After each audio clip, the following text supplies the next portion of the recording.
Mr. Chairman, ladies and gentlemen, the current session of the World Economic Forum is of exceptional importance, for it is happening in the midst of economic challenges and geopolitical turmoil. Before we can hope for economic prosperity, we must first examine, repair, and enforce our framework for peace. And we need to send a reassuring message to people around the world. Only through unity we can overcome the conflict that divides us. I can tell you that after years of peace facilitation through mediation, that we can never give up hope.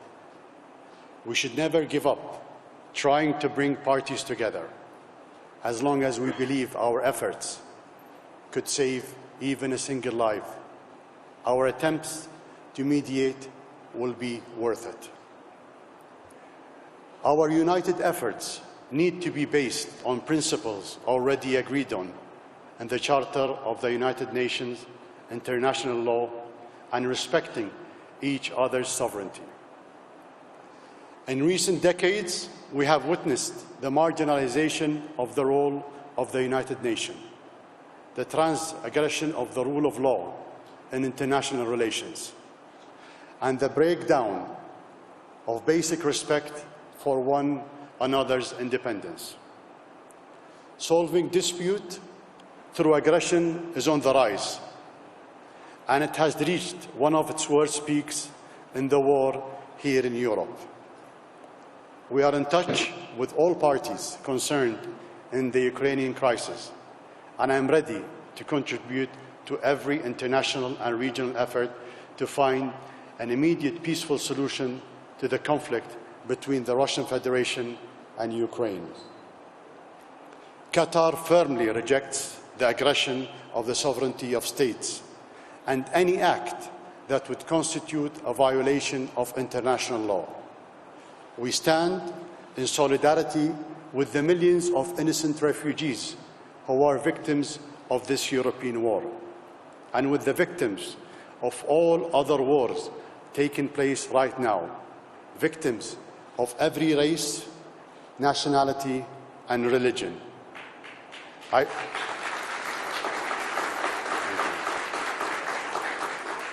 I want us to help all of them. As we rightly apply laser focus to find a diplomatic solution to the Ukrainian crisis, I hope we can equally give as much attention and effort to resolving all those forgotten or ignored conflicts. They all deserve peace, security, and dignity. The most glaring example is in Palestine, which has been an open wound since the establishment of the United Nations. Those families have been occupied for decades with no relief in sight. The escalation in illegal settlement aggression has been relentless, and the same goes for the continual attacks against the Palestinian people. I keep praying that the world wakes up to the unjust and violence and finally acts. Shireen Abu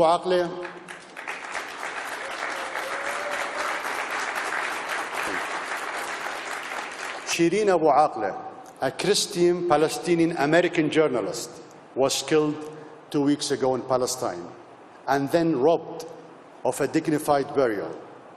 Shireen was covering the suffering of the Palestinian people for decades, and our hearts are broken. Her death was just as horrific as the 7 journalists killed in Ukraine since March of this year, and 18 other journalists killed in Palestine since 2000, and many other journalists killed in the line of duty in Iraq, Syria, and Yemen. In the 21st century, we should not tolerate these aggressions, and we should not accept a world where governments have double standards about the value of people based on their religion, region, or race. We consider the value of each European life to be just as precious as someone from our region. Distinguished audience, as a small state, maintaining regional and international peace and security constitute a special priority for the state of Qatar.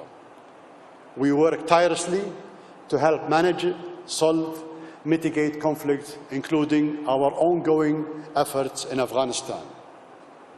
We were honored to be able to help with the evacuation efforts in Afghanistan, and it was only possible thanks to the years spent investing in peacekeeping, expert mediation, state-of-the-art military and special forces, search and rescue teams ranked as some of the best in the world, and the countless hours of sweat, tears from so many.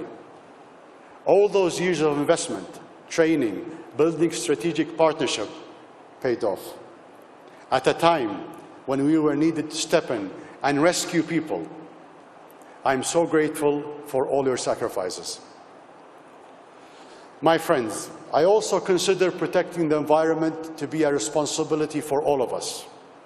Qatar has placed sustainability front and center and focused our rescue resources to develop emission reduction technologies and cleaner energy. We intend to play an active role in encouraging regional and international policy development surrounding both energy and environment. We have all seen over the past months what happens when we don't work together. At this critical moment in time, we must wisely balance the need to take care of the environment and simultaneously provide energy security for the world. This will take coordination and intense collaboration between all governments, companies, stakeholders, and every one of us. Because every single one of us needs energy. And right now, almost 1 billion people are still without a reliable energy source. As one of the largest producers of liquefied natural gas in the world, Qatar invested in LNG expansion efforts for years, understanding that LNG is a critical base-load energy source needed during the transition which is already taking place. Increased LNG production can provide the world with a cleaner, safer, more reliable and flexible energy.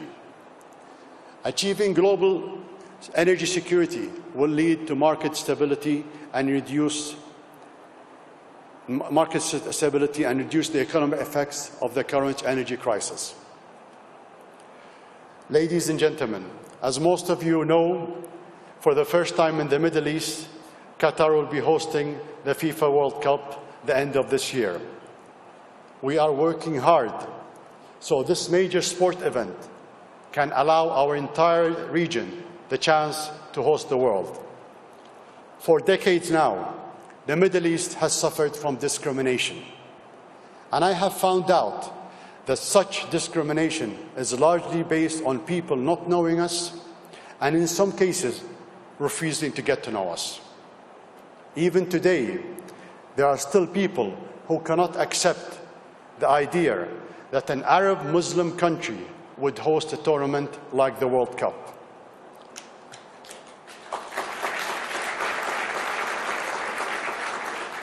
These individuals, including many in positions of influence, have launched attacks at a pace never seen before when a mega sporting event was hosted by other countries on different continents, despite the fact that each of those countries has its own particular problems and challenges.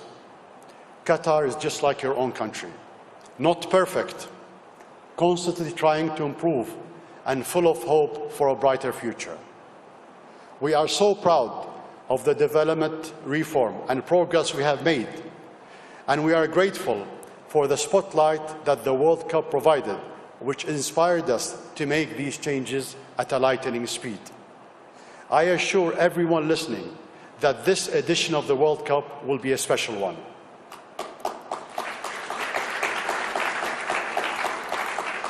We believe that sport is a tool for positive change, promote tolerance and respect, empowers youth, and inspires unity. We stand by that belief, and I hope you will join us to discover the beautiful game as it is played in our country. Ladies and gentlemen, our common interest, our common responsibility, and the common destiny of all humanity required partnership, so we can all live together in peace. I thank you very much.